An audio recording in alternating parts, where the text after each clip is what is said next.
का ज्ञान प्राप्त करना है। तुम कौन हो, तुम क्या हो, जब ये जान जाओगे, इसे आत्म ज्ञान कहते हैं। कबीर साहब यही ज्ञान देने आए थे। कबीर साहब यहां अपना नाम जपवाने नहीं आए कि मेरा नाम जपो, सत्य कबीर, सत्य कबीर, सत्य कबीर। कबीर साहब यहां तुम्हें तुम्हारा नाम बताने आए थे, तुम्हारा निज नाम समझाने आए थे कि तुम्हारा क्या नाम है। तो कहते हैं 3 गुणों की भक्ति में अरे भूल पड़ा संसार, कहे कबीर निज नाम बिन, कैसे लागे पार निज नाम बिन। यानी तुम्हें तुम्हारा नाम पता होना चाहिए। तुम्हारा नाम क्या है, किसी और का नहीं जपना। आज के टाइम में क्या हो रहा है, किसी भी गुरु के पास जाता है कोई नाम लेने, गुरु क्या करता है, दूसरे का नाम जपवा देता है। राम राम जप ले, श्याम श्याम जप ले, राधे राधे जप ले, ओम नमः शिवाय जप ले, अल्लाह अल्लाह जप ले, वाहिगुरु वाहिगुरु जप ले। अरे किसी और का नाम नहीं जपवाना है, तुम्हें तुम्हारा नाम बताना है। तुम क्या हो, तुम कौन हो, तुम्हारी क्या हस्ती है। और जब तुम अपने आप को जान लोगे तो समझो कि तुमने परमात्मा को जान लिया, क्योंकि आत्मा सो परमात्मा, यही समझना है। और परमात्मा को जान लिया तो समझो तुमने खुद को जान लिया, क्योंकि आत्मा ही परमात्मा है, जीव परमात्मा नहीं है। कोई सोचे जीव ही परमात्मा है, बिल्कुल नहीं। आत्मा सो परमात्मा है। इसी को बोला गया, सोई जाने जेहू देई जनाई, और जानत तुम ही हुई जाई। यहां पर भी दो नहीं रहे कि मैंने भगवान के दर्शन करे। दर्शन वर्शन नहीं करते किसी के। क्या करना है, जानत तुम ही हुई जाई। यानी भगवान को पाना नहीं है, भगवान हो जाना है, तब मुक्ति मिलेगी। भगवान के दर्शन नहीं करने हैं, भगवान हो जाना है। दर्शन तो रावण ने भी किए थे, नहीं किए क्या? भगवान शंकर के दर्शन किए, मुक्ति होगी उसकी क्या? उसका कल्याण हो गया क्या? तीर से मारा गया। भगवान के दर्शन करने के बाद भी तीर से मारा गया तो कहां कल्याण हुआ? भस्मासुर ने दर्शन किए भगवान के तो क्या हुआ? उसी दिन मारा गया। तो भगवान के दर्शन करके तो मारे जाते हैं सब, तुम कैसे बचोगे? किसी भगवान के दर्शन नहीं करने हैं। जानत तुम ही हुई जाए। ऐसा परमात्मा ढूंढो जो तुम्हें अपने जैसा ही बना ले। इसी को साहिब ने कहा है, गुरु को कीजिए दंडवत और कोटि कोटि प्रणाम, कीट न जाने मृग को गुरु कर ले आप समान। अपने समान कर लेगा वो, अलग अलग नहीं रह पाओगे कि तुम कहीं और रहते हो, परमात्मा कहीं और रहता है। एक हो जाओगे। लाली मेरे लाल की जित देखो तित लाल, लाली देखकर मैं चली मैं ही हो गई लाल।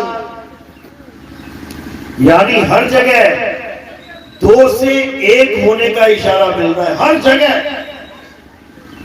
गुरु ग्रंथ साहब में कहते हैं, आत्मा परात्मा एको करे, अंतर की दुविधा अंतर मरे। यानी आत्मा और परमात्मा में जो भेद करके बैठे हैं हम लोग, उस भेद को खत्म करने वाला गुरु मिल जाए तो दोनों का भेद जब खत्म हो जाएगा तो क्या हो जाएंगे? अभेद हो जाएंगे, अभेद। जैसे गंगा नदी जब तक समुद्र में नहीं मिली तब तक दो है, एक समुद्र एक गंगा, तब तक दो रहेंगे। और जब वो गंगा समुद्र में मिल गई, अब कितने रहे? अब एक हो जाएंगे। बस इसी को समझना है। तो ये सूरत अलग है, इसलिए दो प्रतीत हो रहा है मामला, एक मैं और एक परमात्मा। और जब ये सूरत घूम के परमात्मा में लीन हो जाएगी तो फिर एक ही हो जाएंगे, फिर दो नहीं रहते। समझो, इसी को गुरु ग्रंथ साहब में वाणी दर्ज है, तो ही मोही मोही तो ही अंतर कैसा, कनक कटिक जल तरंग जैसा। सोना और सोने के गहने, समुंदर और समुंदर की लहरें, ये दो प्रतीत होती हैं, लेकिन है एक ही, है एक ही, बस दो प्रतीत हो रही हैं, बस यही अज्ञान है। इसलिए परमात्मा को ढूंढना नहीं है, परमात्मा हो जाना है। कैसे होंगे? जब तुम्हें ऐसा गुरु मिलेगा जो तुम्हें तुम्हारा असली स्वरूप दिखाएगा। नकली स्वरूप तो देख लिया तुमने, ये सब नकली स्वरूप बैठा हुआ है, हाथ पैर कान आंख नाक बाल खाल वाला। जो तुम्हारा असली स्वरूप है, उसकी ना आंख है, ना हाथ है, ना पैर है, ना बाल है, ना खाल है, ना हड्डी है, ना मांस है। वो स्वरूप कैसा है? उसे शब्द स्वरूप कहते हैं। शब्द स्वरूप। तुम्हारा असली स्वरूप क्या है? शब्द स्वरूप। तुम्हारा नकली स्वरूप क्या है? देह स्वरूप। इसलिए कबीर साहब ने बोला, हम हैं शब्द शब्द हम माही, हमसे भिन्न और कछु नाही, शब्द न बिन से देही, कहे कबीर हम शब्द सदी।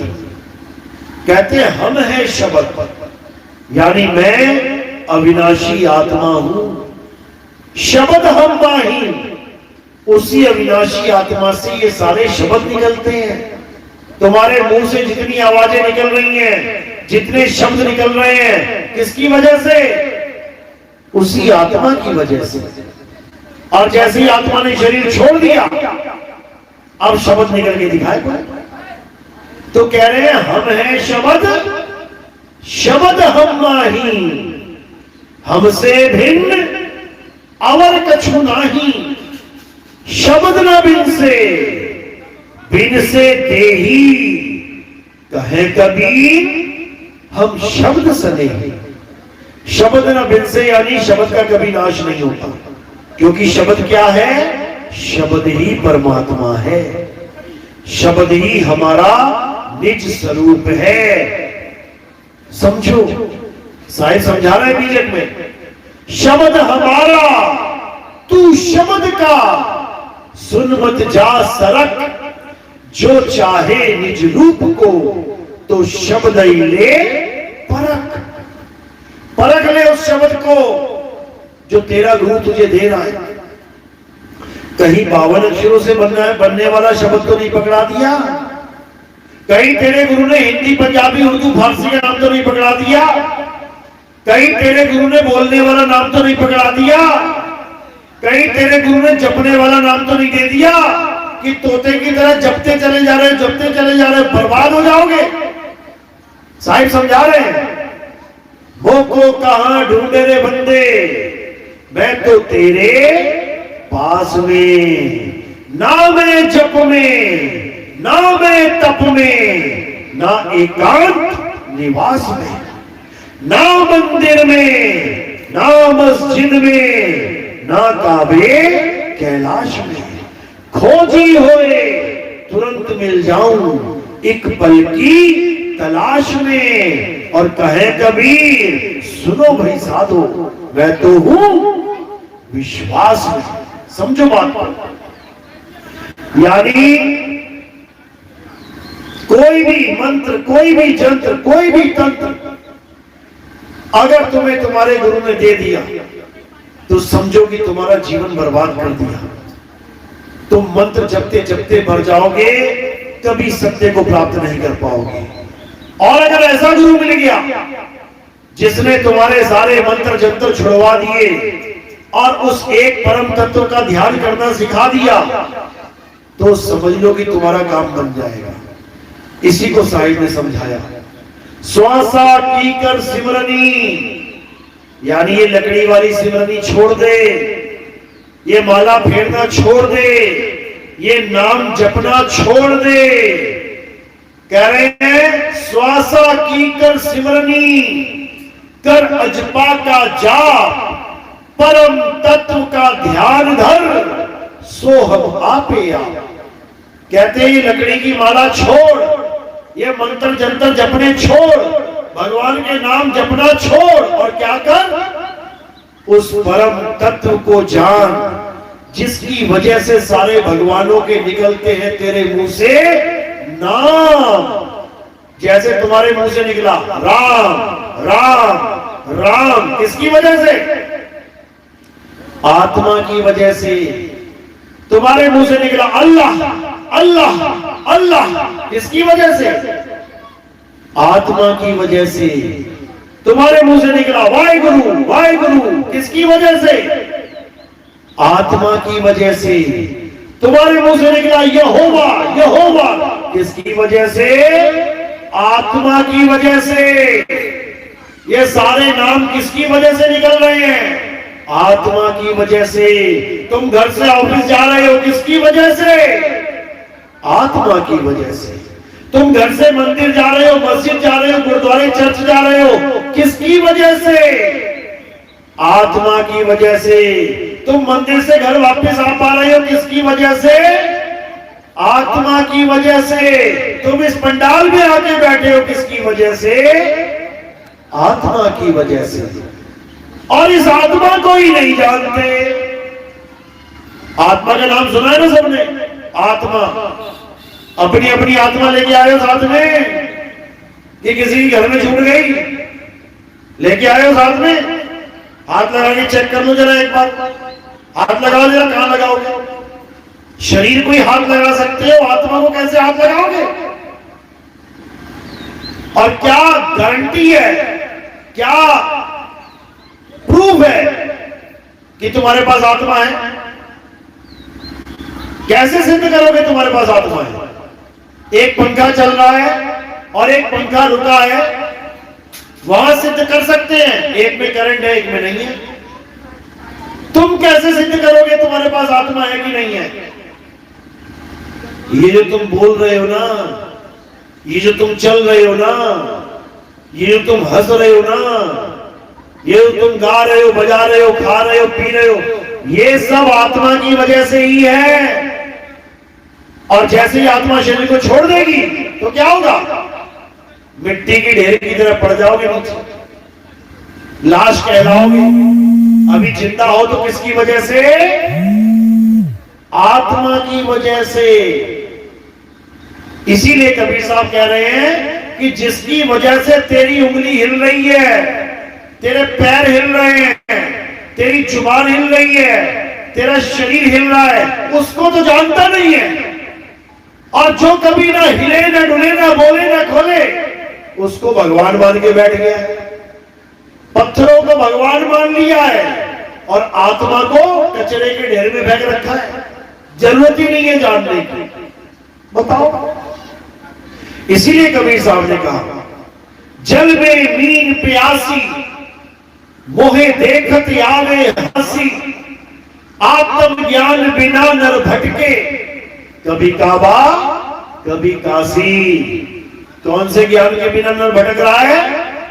आत्म ज्ञान के बिना।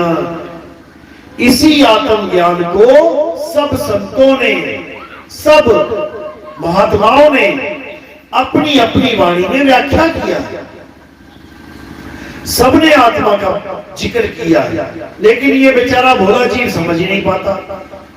हर ग्रंथ में एक आखिरी अवतार का जिक्र किया गया है कि इस दुनिया में जब आत्मा का ज्ञान लुप्त हो जाएगा, कोई जानेगा ही नहीं आत्म ज्ञान को, तब एक ऐसा अवतार आएगा जो सारी दुनिया को आत्मा से जोड़ देगा, आत्म ज्ञान से जोड़ देगा।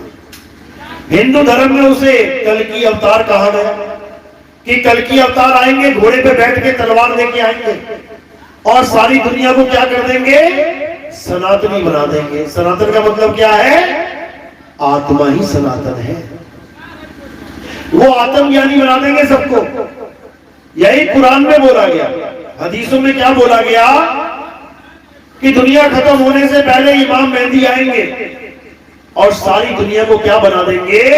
मुसलमान बना देंगे।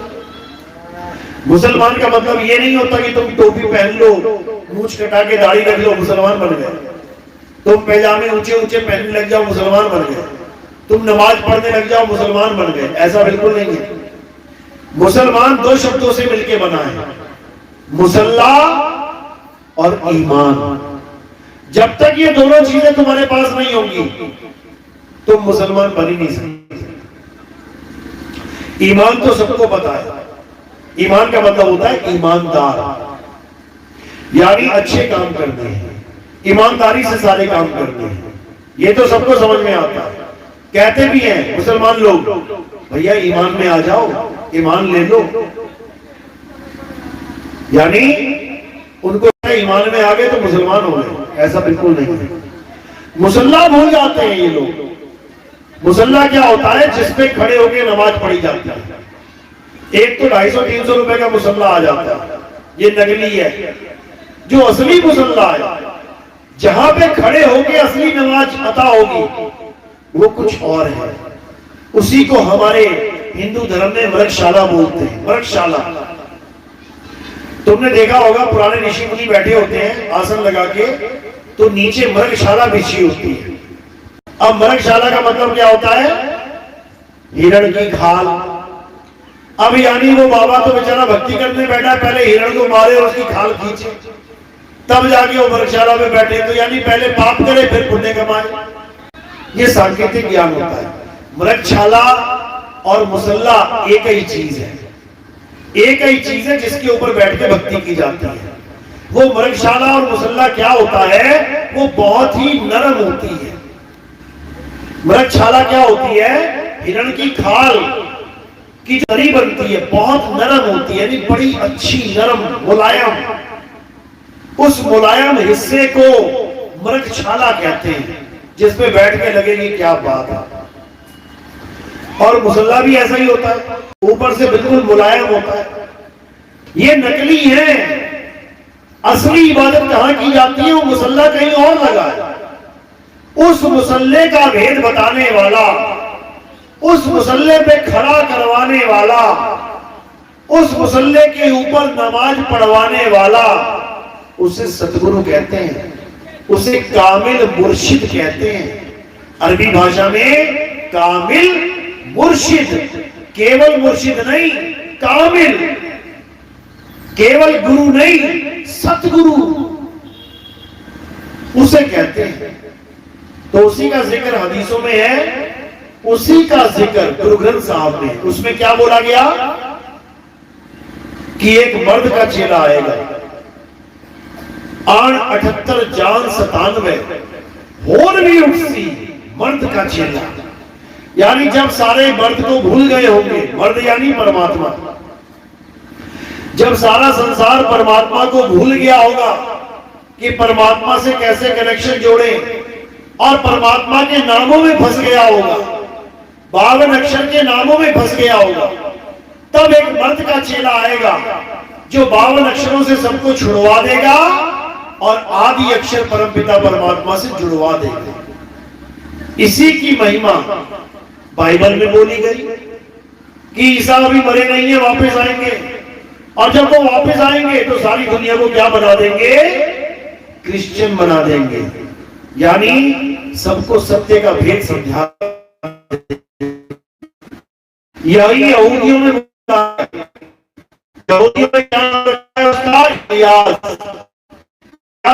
क्या हुआ है? मैं वो नहीं जो तू मान बैठा है। यानी ये तत्व की तरफ इशारा है। यानी आत्मा वो है जो वो है, जो तू मान बैठा है वो नहीं है। तो उसी को यहोवा बोला गया। उसी में बोला गया कि इलियास आएंगे और वापस सारी दुनिया में यहोवा का यानी तत्व ज्ञान का प्रचार कर देंगे। उसी को कबीर सागर में बोला गया चूड़ामणि, चूड़ामणि यानी इस मन रूपी काल भगवान का चूड़ा कर दिया जाएगा और सत्य के साथ जोड़ दिया जाएगा। इसी को महात्मा बुद्ध के धर्म में मैत्रेय बुद्ध बोला गया कि एक समय ऐसा आएगा जब सब आपस में लड़ रहे होंगे, धर्म के नाम पे, जमीन के नाम पे, जायदाद के नाम पे, साधु संत आश्रमों के नाम पे लड़ रहे होंगे, मर रहे होंगे, खप रहे होंगे। इतने में मैत्रेय बुद्ध आ जाएंगे। मैत्रेय बुद्ध मतलब जो सबको मित्रता सिखा देंगे, जो आपस में प्रेम बढ़ा देंगे, जो सबको दोस्ती करवा देंगे और एक परमात्मा से जोड़ के सबकी मुक्ति करवा देंगे। हर ग्रंथ में यही जिक्र किया गया, लेकिन ये जीव बेचारा समझ ही नहीं पाया और नाना प्रकार के पाखंडों में फंस गया। अब वो समय आया है जब हमें सत्य को जानकर एक झंडे के नीचे आ जाना है, हमें सत्य को जानकर एक सत्य साहिब के नीचे आ जाना है, एक सत्य को जान के उस परम पिता परम तत्व को जान लेना है। तब हमारा कल्याण हो जाएगा और बार बार जन्म मरण का खेल खत्म हो जाएगा। इसी को तत्व ज्ञान कहते हैं, इसी को मूल ज्ञान कहते हैं। तो यही ज्ञान पूरे विश्व में उजागर होने का अब समय आ गया है। अब वो समय है जब पूरी दुनिया में इस ज्ञान का परचम लहराएगा और क्या हिंदू, क्या मुस्लिम, क्या सिख, क्या ईसाई, सबके सब इस सत्य ज्ञान को समझेंगे, इस सत्य ज्ञान को जानेंगे। इसी के बारे में हमारे मदन साहिब, जिनको सतगुरु बंदी छोड़ कबीर साहब राधापति के नाम से मिले, वो भी इसी समय का इशारा करके क्या बोलते हैं? कहते हैं चौथी गद्दी होई अवतारा, ताका चरित्र विदित संसारा, मेरी बात सत्य कर मानो, मदन समझ अपने मन मानो, चौथी गद्दी का विस्तारा, डंका बाजी सब संसारा, हम उनके सिर बैठब आई और वासे पार कोई नहीं पाई। यही कबीर साहब ने मदन साहब को इशारा किया कि हे मदन, एक समय ऐसा आएगा जब इस सत्य ज्ञान का डंका पूरे संसार में बजेगा और वो कोई और नहीं बजा रहा होगा, हम ही उनके सिर बैठवाई, मैं ही उसके सिर पे बैठ के सत्य ज्ञान को उजागर कर रहा हूंगा और पूरे विश्व में इस एक ज्ञान की लहर चला दूंगा। ये कबीर वचन है। कौन से ग्रंथ में लिखा है? अभिनंदन ग्रंथ में। कहां से छपा है? ये बड़ैया गद्दी से छपा है, जौनपुर वाली। लेकिन दुख के साथ कहना पड़ता है कि उन्हीं गद्दियों के महंतों को इस ग्रंथ के बारे में ABCD नहीं पता। इस ग्रंथ का वो घोर विरोध करते हैं। क्यों? क्योंकि इस ग्रंथ में उन सबके पाखंड का भी उजागर किया गया है। क्या कहते हैं मदन साहब को कबीर साहब? मदन पंथ में बहुत चले हैं, मदन पंथ में बहुत से गुरु आएंगे। अरे बहुत मदन में पंथ चले हैं, बहुत ज्ञान कथ के समझाई हैं, बड़े बड़े ज्ञान कथनाएं होंगे और कर क्या रहे होंगे? समाधियां बना के माथे टेक रहे होंगे, समाधियां बना बना के दिए जला के माथे टेक रहे होंगे। ये मदन पंथी, इन सबका भांडा फोड़ उसी ग्रंथ में किया गया है। कह रहे बहुत मदन में पंथ चले हैं, बहुत ज्ञान कथ के समझे हैं, ताकि बात न मानो एका, सार शब्द में राखो टेका। ये हम जीवों के लिए बोला जा रहा है कि ऐसे लोगों से दूर रहना है जो जीवों का करोड़ों अरबों का माल पैसा आश्रमों में लगा देंगे। आज जिस गद्दी की मैं बात कर रहा हूं, 1.5-2 करोड़ रुपए की दीवारें लगी है वहां पे, 2 करोड़ रुपए ईंट पत्थर में लगा दिए। यही 2 करोड़ अगर जीवों के कल्याण में लगते, ग्रंथ छपते, वाणियां छपती, संतों का सार छपता, गली गली में प्रचार होता, तो बताओ कल्याण होता कि नहीं होता? जीवों का कल्याण करने के लिए संत आते हैं, ये ईंट पत्थर खरीदने बेचने नहीं आते। बर्बाद कर दिया इन लोगों ने मदन पंथ को। इन्हीं लोगों से छुटकारा पाए ये जीव, इसीलिए ये वाणी बोली गई है कि बहुत मदन में पंथ चले हैं, यानी बहुत सारे गुरु मिलेंगे मदन पंथ में।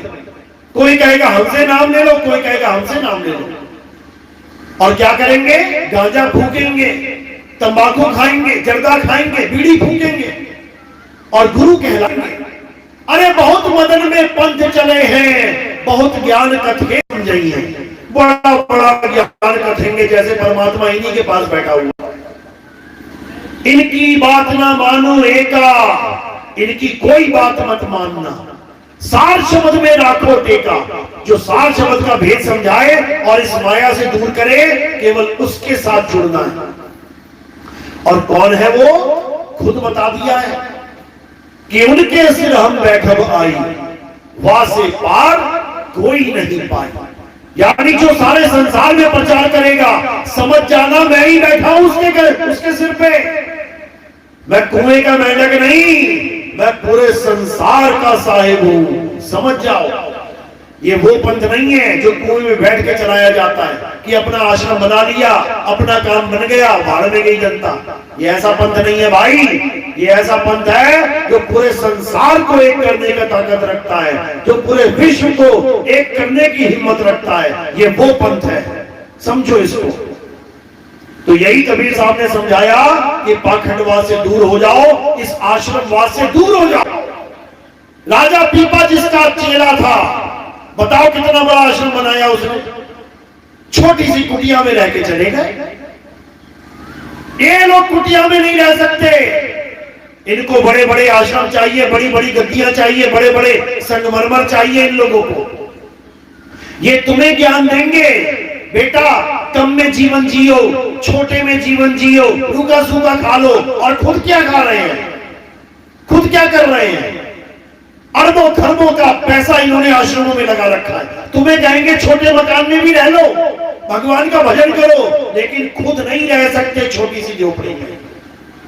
ये दुर्दशा हो गई है इस पंथ की। लेकिन कबीर साहब ने मदन साहब को बिल्कुल क्लियर बोल दिया था कि मैं वापस आऊंगा मदन, और मैं ही पूरे विश्व में इस पंथ का उजागर करूंगा। उसके बाद ये पंथ पूरे विश्व में छा जाएगा और हर विवेकी हंस इस झंडे के नीचे खड़ा दिखाई देगा।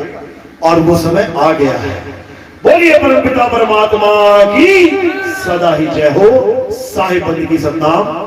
तो आज का सत्संग यही समाप्त करते हैं। किस किस के समझ में मेरी बात आई? हाथ खड़ा करो जरा।